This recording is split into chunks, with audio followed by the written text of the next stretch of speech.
नमस्कार मित्रांनो, मी अमोल देवगाते आपलं अनंतवाणी या यूट्यूब चॅनलमध्ये हार्दिक असं स्वागत करतोय. मित्रांनो, आजचा विषय आहे मनुष्य शरीरामध्ये काम कसा निर्माण होतो. तर याच्याबद्दल भगवंत आपल्याला गीतेमध्ये सांगतात, ध्यायतो विषय नपुसा संघस्ते उपजायते संघात सज्जायते कामा कामात क्रोधो उपजायते.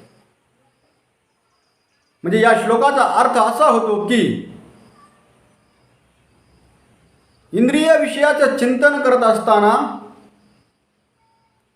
आपल्या शरीरामध्ये काम तयार होत असतो आणि जेव्हा काम तयार होतो त्या काम पूर्णत्वास न जाता क्रोध येतो आणि क्रोधाच्या ठायी लोभाचा जन्म होतो, असं या श्लोकाचा अर्थ होतो. मित्रांनो, तुम्हाला आता सहजासहजी याचा अर्थ समजणार नाही. आता इंद्रिय विषय नेमका आहेत तरी कोणते? तुम्ही म्हणा कोणत्या इंद्रियाचं आपण काय करतोय, चिंतन करतोय? तर हा एक योगाचा प्रकार आहे. पतंजली योगामध्ये यम, नियम, प्राणायाम, प्रत्याहार, ध्यान, धारणा आणि समाधी अशा 8 प्रकारच्या योगांचं काय केलेलं आहे, वर्णन केलेलं आहे.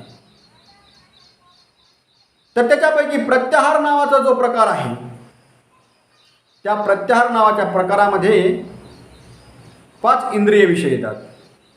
आणि हे इंद्रिय विषय कोणते आहेत? रंग, रूप, रस, गंध आणि शब्द. हे 5 इंद्रिय विषय काय करत असतात? माणसाच्या मनामध्ये काम निर्माण करत असतात. जेव्हा आपण एखादी वस्तू पाहतो, एखादी गोष्ट पाहतो, तेव्हा काय होत असतं, आपल्या मनामध्ये तिच्याबद्दलचं ते डोळ्याने पाहिलं म्हणजे काय होतं, डोळे काय होतं त्याच्यामध्ये अट्रॅक्ट केले जातात. डोळ्याने त्याचा भाव, त्या वस्तूचा भाव, तिचा रंग, रूप, रस, गंध, स्पर्श आणि शब्द, तिच्याबद्दलचं जे विचारतत्व आहे, हे विचारतत्व या इंद्रियांचं काय केलं जातं, चिंतन केलं जातं. तेव्हा त्या विषयाबद्दलची जी इच्छा आहे, त्याच्याबद्दलची जी वासना आहे, त्या वस्तूला घेण्याची जी इच्छा तयार होते, त्या वस्तूला प्राप्त करण्याची जी इच्छा होते, तिलाच आपण काय म्हणतो, काम म्हणतो. ज्याप्रमाणे मनुष्याला मैथुन सुखाची इच्छा होते, तेव्हा सुद्धा त्याचप्रमाणे ज्याप्रमाणे मनुष्य श्री सौंदर्याकडे पाहून अट्रॅक्ट होऊ जातो, म्हणजे त्याच्याकडे आकर्षला जातो, तेव्हा त्याच्यामध्ये तो काम वासना नावाचा जो प्रकार आहे तो ह्याच चिंतनाने होत असतो. म्हणजे ज्यावेळेस आपण त्या इंद्रियांचं चिंतन करतो, रंग, रूप, रस, गंध, शब्द, स्पर्श, त्या विषयांचं जेव्हा आपण चिंतन करू लागतो, तेव्हा आपल्या मनामध्ये काय होत असतो, काम उत्पन्न होत असतो. आपले शरीर त्या प्रकारचं कार्य करू लागतं. त्या प्रकारची आपली जी इंद्रिय आहे, त्या प्रकारे आपले इंद्रिय काम करू लागतात. आणि इंद्रिय त्या प्रकारे काम करू लागले की ती कामवासना प्रबळ होते. आणि कामवासना प्रबळ झालेली कामवासना जर पूर्णत्वास केली नाही तर काय होतं, मनामध्ये क्रोधाची निर्मिती होते. क्रोधाची निर्मिती झाल्यावरती मनुष्य काय होतो, त्या ठिकाणी समूह तयार होतो. क्रोधाभोवती समूहा, समूहात स्मृती विभ्रवा, स्मृती विभ्रवात बुद्धिनाशा, बुद्धिनाशात प्रणश्यती. म्हणजे त्या ठिकाणी काय होतं, बुद्धीचा नाश होतो. आणि बुद्धीचा नाश झाल्यामुळं काय होतो, आपलं अंधपतन होत असतं. जीवाचं अंधपतन त्या ठिकाणी होत असतं. आणि जीवाला त्यामुळं काय होत असतं, काम, क्रोध आणि लोभ ही जी नाशाची जी 3 तत्व आहे, ती तत्व काय करत असतात, माणसाला स्वतःचा नाश करण्यास भाग पडत असतात. याच्यामुळं माणसाचं मानसिक संतुलन खऱ्या अर्थानं बिघडतं. आणि मानसिक संतुलन बिघडलं की खऱ्या अर्थानं जीवनाचा जो आनंदाचा झरा असतो, तो झरा त्या ठिकाणी तुटला जातो. आणि तुटलेल्या झऱ्यामुळं परत तो प्रवाहामध्ये येण्यासाठी भरपूर टाईम लागतो. आणि जेव्हा तो परत प्रवाहामध्ये येतो, तेव्हा तो खऱ्या अर्थानं परत आनंदमय होत असतो. तसंच जीवनाचं जे तत्त्वज्ञान आहे, ते तत्त्वज्ञान जे आहे ते काम, क्रोध, लोभाचं तत्त्वज्ञान आहे.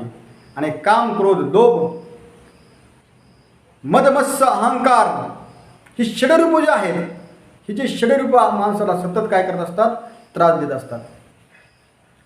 आणि त्याच्यामुळं ही सगळ्यात महत्त्वाच्या गोष्टी कशामुळं घडतात, तर मनामुळे घडत असतात. मन, बुद्धी आणि अहंकार, चित्त या 4 जी सूक्ष्म शरीर आहे, या सूक्ष्म शरीरामुळे काय होत असतं, ह्या सगळ्या गोष्टी घडत असतात. आणि मन सगळ्यात महत्त्वाचं गण आहे. ते मन काय करत असतं, या सगळ्या गोष्टी प्राप्त करण्यासाठी प्रयत्न करत असतं. आत्म्याला त्या गोष्टीमध्ये रत करण्याचा प्रयत्न करत असतं. आणि जो मनुष्य मनाचा ऐकतो तो या दुःखाच्या खाईमध्ये लोटला जातो आणि कामाच्या, क्रोधाच्या आणि लोभाच्या अधीन होतो. आणि जो मनुष्य या 3 गोष्टींच्या अधीन होतो तो स्वतःचा नाश करून घेतल्याशिवाय शांत होऊ शकत नाही. आणि तो स्वतःचा नाश करून घेतो.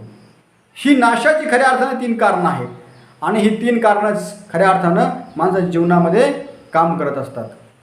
आणि हीच कामाची जी वृत्ती आहे, कामुक जी वृत्ती आहे, ही कामुक वृत्ती जीवनाला अंधपतनाकडे घेऊन जात असते. सतत त्याला अनेक इच्छा काय करत असतात, भेडसावत असतात.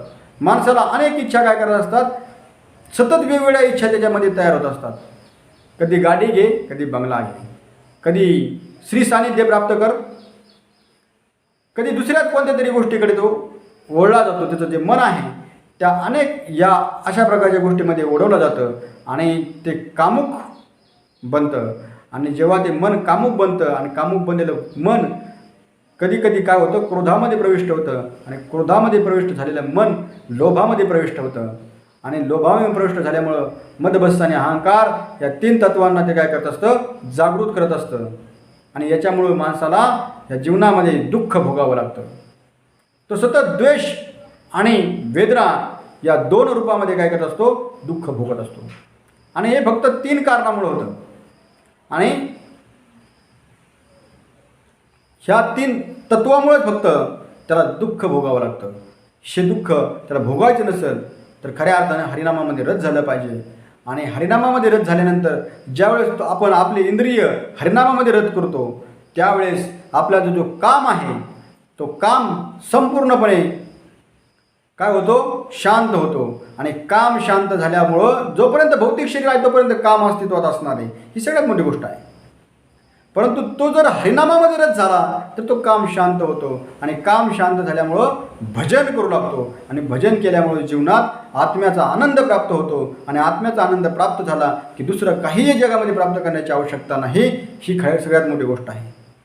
म्हणून आपण आत्म्याचा आनंद प्राप्त करण्याचा प्रयत्न केला पाहिजे. ही जीवनाचं सगळ्यात मोठी वस्तुस्थिती आहे.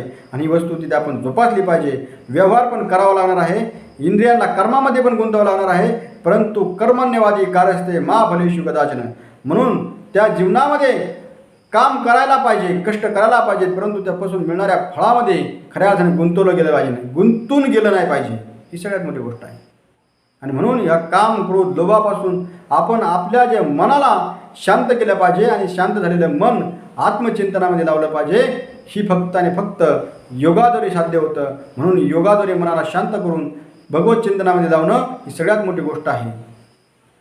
आणि याद्वारे का आपला जो काम आहे तो शांत होऊ शकतो. ही सगळ्यात मोठी गोष्ट आहे.